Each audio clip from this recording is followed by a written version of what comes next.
No need to really sugarcoat it, man. We got handled today. We got handled by a very good football team. It's nothing mystical about it. They did some of the things to Tennessee, and so we know it's capable of happening. I'm just disappointed that we didn't coach well enough or play well enough to prevent it from happening today, and that's just the reality of it. And so we got to absorb the position that we're in, what transpired today.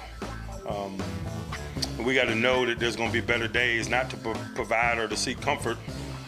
Knowing that there's better days is going to be born out of our commitment to making sure that there are better days. And that's what I talked to the team about. But where we are today, not good.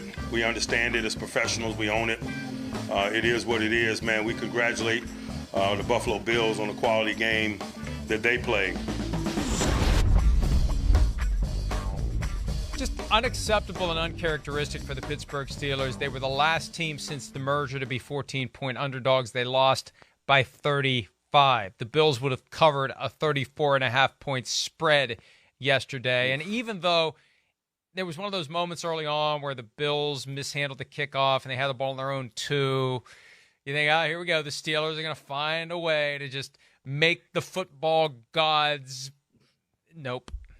98-yard catch and run for a touchdown by Gabe Davis. And that was it. It was just over at that point. It was done. And I thought the Steelers would at least cover. I didn't think that they would allow themselves to be embarrassed. They were embarrassed. And I don't know where they go from here. They've lost 4 in a row, Myles. They're 1-4. They've got the Bucs, the Dolphins, and the Eagles before their bye week.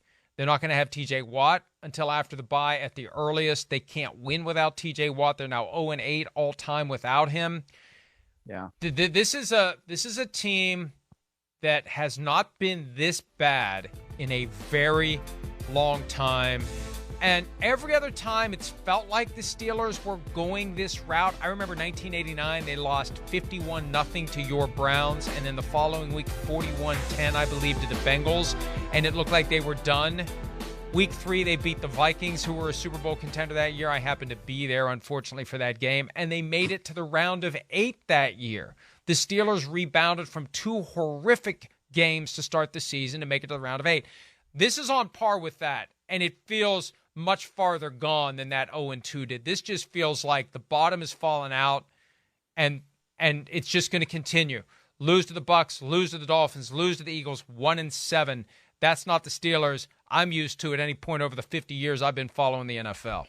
Well, I mean, me either for my 31 years of life. It just doesn't seem like what is going to happen with the Steelers. But this is kind of what we thought was going to happen in 2019 when Ben Roethlisberger went out, and then they went and they used a first-round pick to trade for Minkah Fitzpatrick. And it's like, oh, I guess the Steelers are still competitive in some way. And that's kind of what surprises me, that the Steelers don't look competitive. And you'll listen to Mike Tomlin, as we did at the beginning of the segment, and for me, it's like, okay, I still believe in him as a leader. So there is going to be something, I think, where the Steelers are going to play better and they're going to look better and they're going to be more competitive. Maybe that's just my mindset because I'm so used to that from Mike Tomlin coach teams.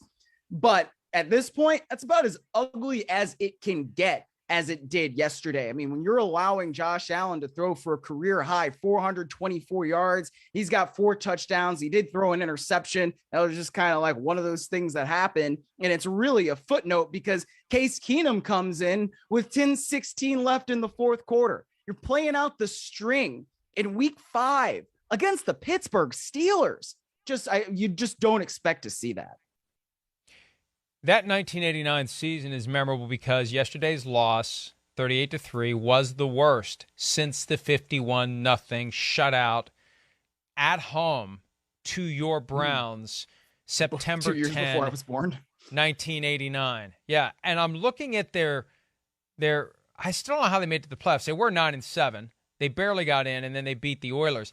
They were shut out 3 times that year by the Browns, by the Oilers 27-0, and by the Bears 20-0. Shut out 3 times and still made it to the playoffs and beat the Oilers in a playoff game. A postseason field goal that Gary Anderson actually made. If he'd only held that for about 9 years and waited to make that postseason field goal in an NFC Championship game with the Vikings up 7, that year would have ended a little bit more happily. And then the Vikings would have lost to the Broncos in the Super Bowl. But I digress. The Bills now, after they had that ugly loss against Miami, they come back from 17 down against the Ravens. And they're getting back to what I think they know their identity needs to be. No close games. Just go blow people out. Build the lead, hold the lead, and not have to worry about what happens with 13 seconds left, Myles. Yeah, probably. But that's what you're supposed to do. My old broadcast partner, DeMarco Farr, always said that Dick Vermeil used to say this: good teams keep losing teams losing. Right? That's what the Pittsburgh Steelers are right now. They're a losing team. And when you run into a wagon like the Buffalo Bills have the ability to be, or Stephon Diggs is doing stuff like that and kicking the ball up into the stands in the second quarter and being the best wide receiver in the league, as I believe he is, this is the kind of stuff that happens. So Buffalo is at home. They've got momentum going, and we now start to see where they can really go. And now they're going to be going to the scene of the crime with 13 seconds next week. Big game on CBS, and Jim Nantz and Tony Romo, Tracy Wolfson will all be there, and we'll all watch, and we'll see how much progress they've actually made year to year. Hi, I'm Mike Tirico, and thanks for watching. Make sure to hit subscribe for the latest news and highlights from NBC Sports.